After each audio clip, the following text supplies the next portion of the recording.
and Mamita lived in one of those, though in Boston and in the 1950s. 5 months ago, in October, after I'd moved back to New York from Mexico City, I rented this parlor-floor apartment in a brownstone in Carroll Gardens. I still had stuff in storage from when the city had last been my home, nearly 10 years ago, but I've only visited since, coming up to New York once a year, sometimes staying as long as a few months. I didn't want to move back, but felt forced to by a warning I received in Mexico that I probably could have ignored. But it didn't feel that way at the time, so I fled. The warning was the result of my journalism on the murder in Guatemala of a bishop, the country's greatest human rights leader, including the book I published less than 2 years ago. Maybe in some unacknowledged way I wanted to come back to New York. 30 years ago, the first time I ever came here to live, I was also fleeing, looking for a refuge from humiliation, a new start. I don't buy that myth of New York City as a place to come and begin your ambitious climb. Better to arrive humbled, self-embarrassed. It kind of de-hierarchizes the city, spreads it out, offering you more places to hide and also more room to move, to discover yourself in obscure corners, inside shadows and murk.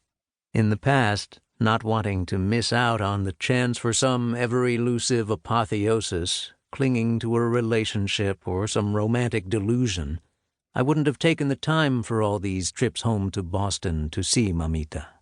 When I visit my mother tomorrow in Green Meadows, her nursing home, it will be for the 4th time since I moved back. This after a decade of sometimes seeing her only once a year. My sister Lexi visits a couple of times a week and speaks to her on the phone at least once a day. After all those years of living abroad, when I often couldn't remember to phone her even once a month, I do try to talk to my mother every week now.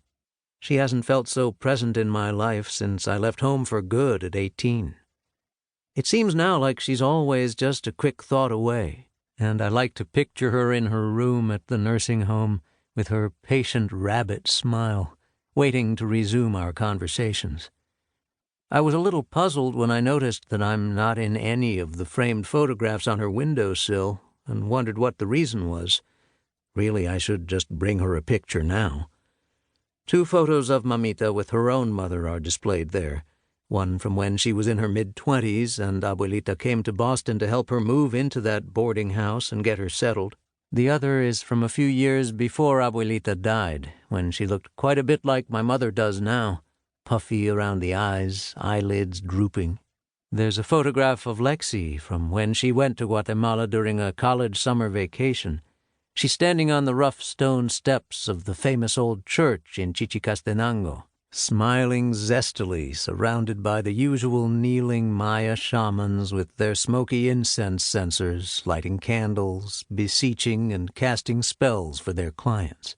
Another, from about a decade later, shows Lexi and our parents in a familial pose, standing close together, mother and sister in flowing dresses for who knows what occasion I wasn't at, my father in jacket and tie, but you can't see his face because of the piece of cardboard taped over it. Only Lexi could have decided to do that, though apparently without much opposition from our mom. When I asked Mamita about it, she looked blank for a moment.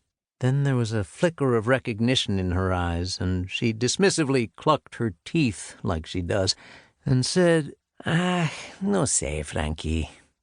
I wonder if the nurses and other staff laughed to themselves over that photo, some even thinking, oh yeah, I know about husbands and fathers like that. Usually on these visits I spent at least a couple of nights in Boston hotels, and sometimes a night at a highway hotel near the nursing home, located in a town nearly at the end of a commuter train line out to the southern suburbs.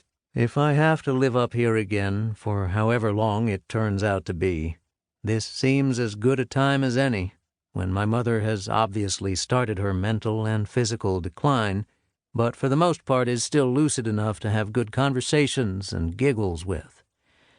Ay, mamita, we make each other laugh anyway, don't we?